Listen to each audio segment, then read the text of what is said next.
तो ऐसे में प्राथमिक उपचार डॉक्टर समीर क्या होना चाहिए? बिल्कुल बिल्कुल। देखिए, जैसे हम आज बात कर रहे हैं रेबीज के ऊपर, और अभी इसी महीने के अंदर भी वर्ल्ड रेबीज डे भी है। तो रेबीज पे जितना ज्यादा हम अवेयरनेस फैलाएं, और जब अवेयरनेस की बात करते हैं तो इसमें कुछ चीजें बहुत ज्यादा जरूरी है, क्योंकि अवेयरनेस का मतलब प्रिवेंशन के बारे में जितना हम बता पाए। देखिए, इसमें वैक्सीन तो डेफिनेटली टीका अवेलेबल है जो पहले से लग रहा है। सबसे पहला इसमें चरण आ जाता है फर्स्ट एड का, कि फर्स्ट एड में आपको क्या क्या किन किन बातों का ध्यान रखना है। जैसे डॉग बाइट होती है, क्योंकि ज्यादातर रेबीज का अगर 97% केसेस हम देखें तो वो डॉग बाइट से होती है, और वही ज्यादा कॉमन है। जब भी डॉग बाइट होती है, आपको कुत्ता काटता है जिस भी जगह पे, तो उस जगह को आप अच्छे से पहले फ्रेश फ्लोइंग वाटर से, मतलब नलके के नीचे 15 मिनट तक, घड़ी में देखिए 10 से 15 मिनट आपको उसको अच्छे से धोना है, पहला स्टेप, ताकि आप उस वायरस को रिमूवल करने वाला स्टेज। फिर उसके बाद आपको पानी, साबुन का पानी, साबुन से उसको झाग बना के, और उसको फिर आपको फिर दोबारा से ठीक तरीके से वॉश करना है, ताकि आप वायरस को किसी हद तक इनएक्टिवेट कर पाए। और उसके बाद आपको उस पर एंटीसेप्टिक लोशन लगा के आपको डॉक्टर के पास पहुंचना है, जहां पर उसके टीका लगाया जाएगा। एक लोगों के अंदर मिथ है कि भाई आजकल वो पेट के अंदर टीका लगाया जाता है, जबकि ऐसा नहीं है। आमतौर पे बिल्कुल नॉर्मल आपकी जैसी वैक्सीन लगती है उसी तरह की लगती है, जिसमें 2 तरह के टीके लगते हैं। एक टीका जिसका पूरा कोर्स चलता है, 4 से 5 जो आपको टीके लगते हैं, और एक आपका, जैसा अभी डॉक्टर साहब ने भी बताया, इम्यूनोग्लोबुलिन, उस घाव की साइट पे लगाया जाता है, ताकि जहां पर उसको हम ये कह सकते हैं कि रेडीमेड एंटीबॉडीज हो गई, तो उस वायरस को वहीं पर ही न्यूट्रलाइज कर देगी।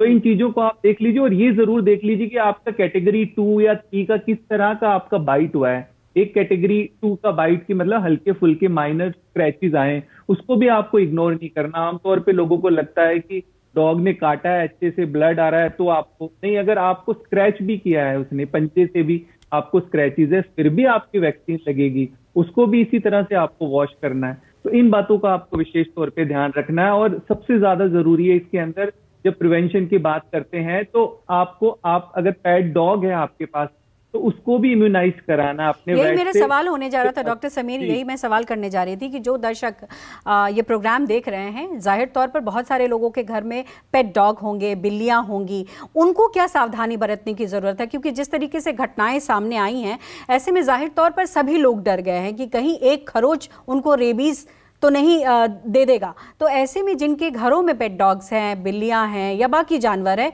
वो क्या सावधानी बरतें?